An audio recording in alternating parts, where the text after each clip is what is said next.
Hello friends, आज के इस वीडियो में हम लोग सीखेंगे स्विच केस स्टेटमेंट के बारे में सी प्लस प्लस लैंग्वेज के अंदर।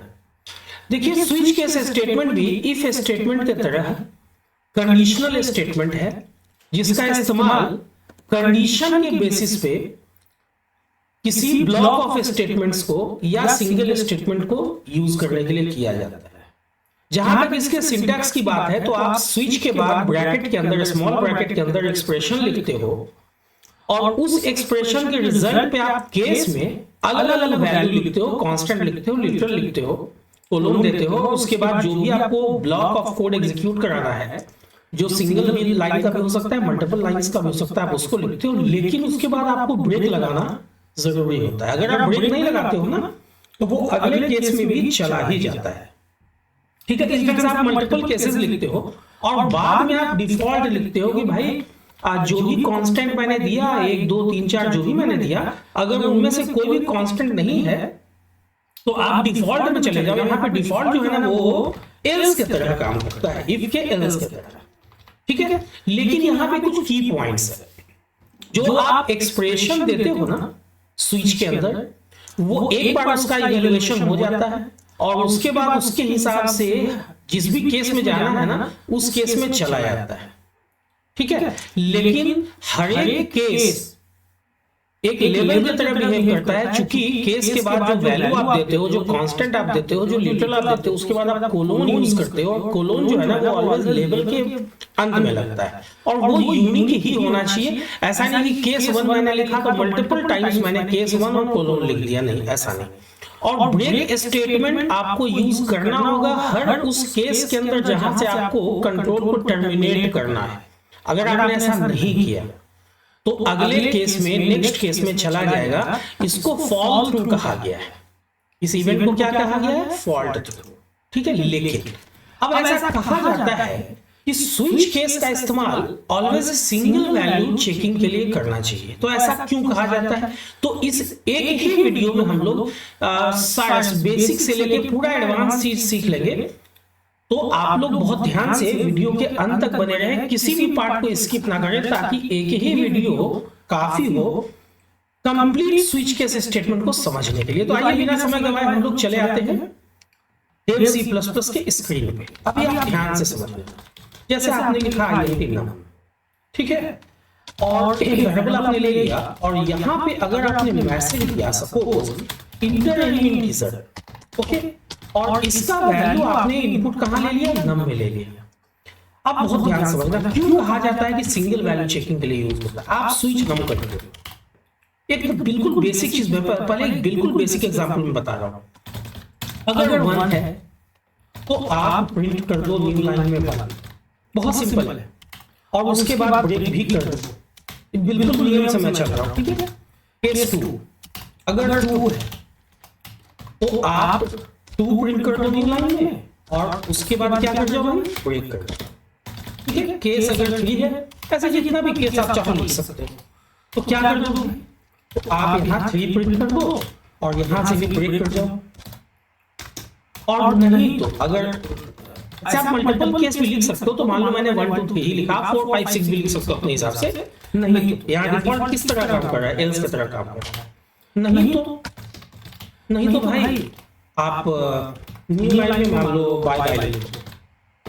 ठीक है, अब देखो ये लास्ट, ये डिफॉल्ट क्या है? ये लास्ट है, इसके बाद कोई केस नहीं है। तो आप यहाँ ब्रेक लिख भी सकते हो, आपकी मर्जी है। और चाहो तो आप नहीं लिख सकते, या लिख के ऐसे कमेंट लाइन बना दो, ये भी नहीं लिखने के बराबर है। तो मैं यहाँ लिख देता हूँ कि एक्चुअली इट इज ऑप्शनल।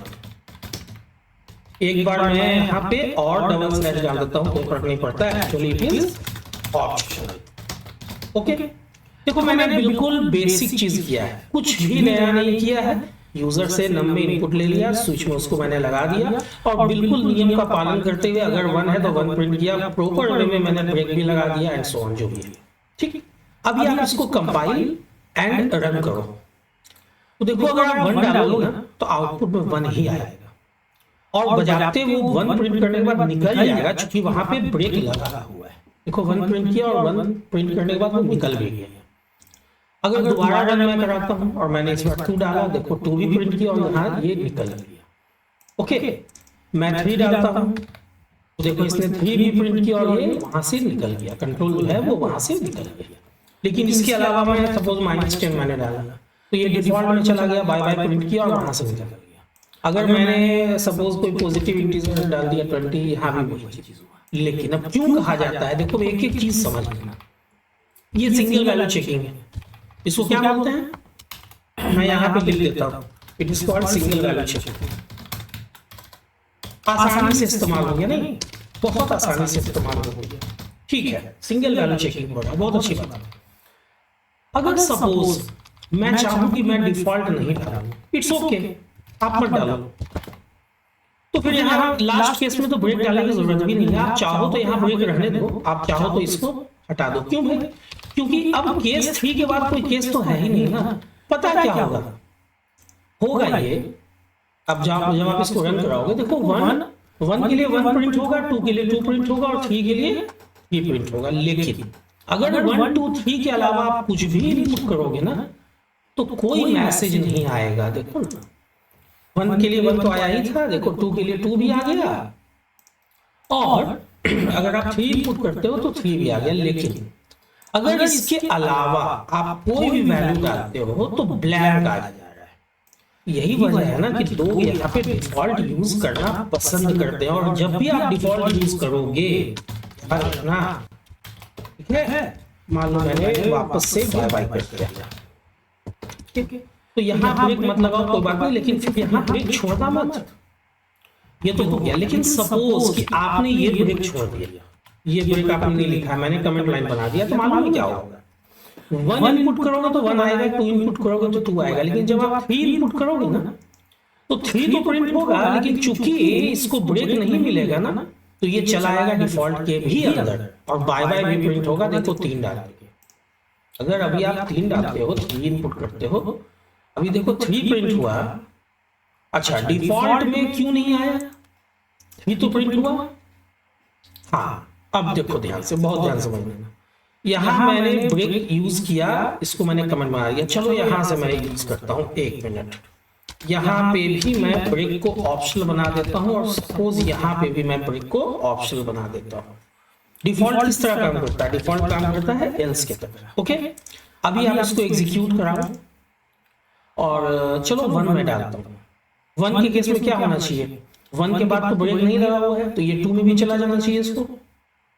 तो 1 में डालता हूँ, देखो 1 भी आ रहा है, 2 भी आ रहा है, 3 भी आ रहा है, बाय बाय भी आ रहा है।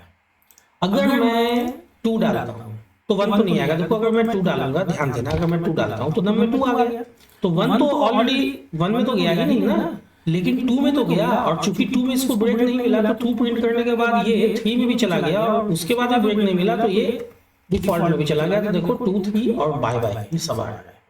और 3 के केस में क्या होगा, अभी 3 में जाएगा, चूंकि 3 जब मैं इनपुट करूंगा तो ये 1 और 2 में तो नहीं जाएगा, तो वहां से उससे तो कोई मतलब ही नहीं है। लेकिन 3 प्रिंट करने के बाद इसको बाय बाय भी प्रिंट करना चाहिए। देखो ये प्रिंट कर रहा है, यहां तक तो मामला बिल्कुल सही। लेकिन अगर आपको कह दिया जाए कि केस अगर नम का वैल्यू 1 से 10 के बीच है, ये बहुत ध्यान से समझना, नम का वैल्यू 1 से 10 के बीच है, तो आप प्रिंट करो, क्या प्रिंट करो भाई, या 1 से 5 ही रखो ना, तो आप प्रिंट कर दो C।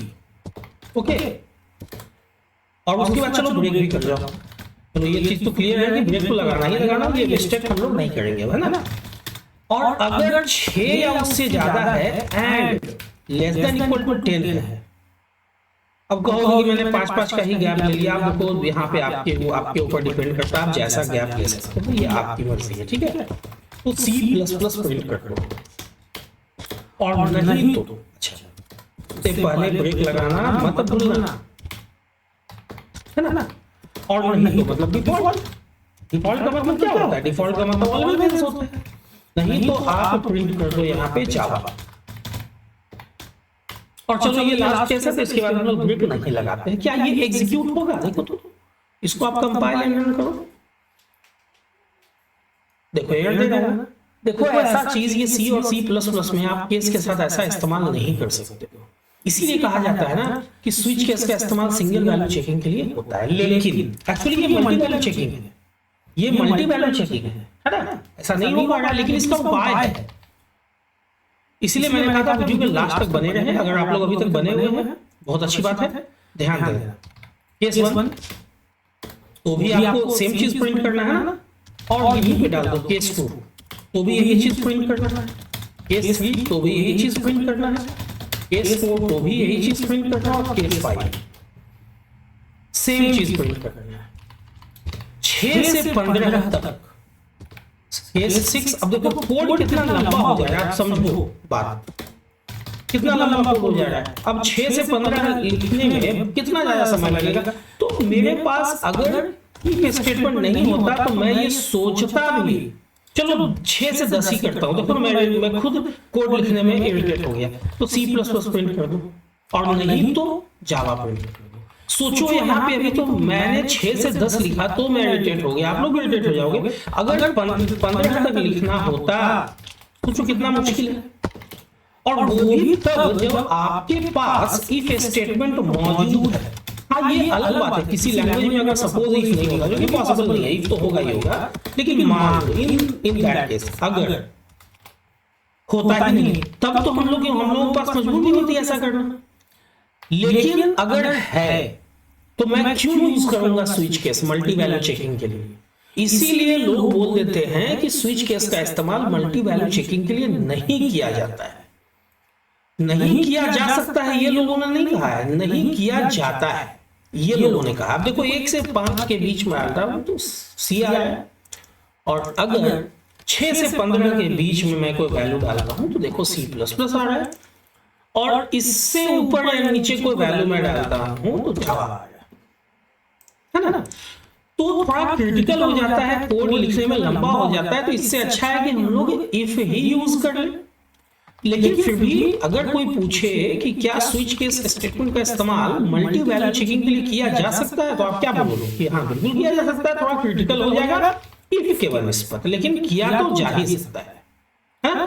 तो उम्मीद करता हूं कि आज के इस वीडियो को देखने के बाद आप लोगों का स्विच केस स्टेटमेंट का जो कॉन्सेप्ट है C++ लैंग्वेज वो क्लियर हो चुका होगा। और देखो ये कॉन्सेप्ट अगर C++ में क्लियर हो गया तो C में भी क्लियर हो जाएगा, किसी भी लैंग्वेज में क्लियर हो जाएगा, सेम कॉन्सेप्ट काम करता है। हाँ, हाई लेवल लैंग्वेज में कहीं कहीं पर ग्रेटर देन इक्वल टू जो वैसे ऑपरेटर्स है ना वो इस्तेमाल हो सकते हैं। तो उनका जब मैं वीडियो बनाऊंगा तो वहां पर मैं ये चीज बता दूंगा। तो उम्मीद करता हूँ ये वीडियो आप लोगों को अच्छी लगी होगी, वीडियो आप लोगों को पसंद आई होगी। अगर वीडियो पसंद आई हो तो वीडियो को लाइक और शेयर करना ना भूलें। अगर चैनल पर नया आए हैं और इस ढंग के वीडियो में इंटरेस्ट रखते हैं तो चैनल को सब्सक्राइब कर दें, बेल बटन को हिट कर दें, ताकि जो भी वीडियो मैं अपलोड करूँ उसका नोटिफिकेशन आप लोगों से मिस ना हो, ताकि वीडियो मिस ना हो। वीडियो के अंत तक बने रहने के लिए आप लोगों का बहुत बहुत शुक्रिया, धन्यवाद। Thanks a lot.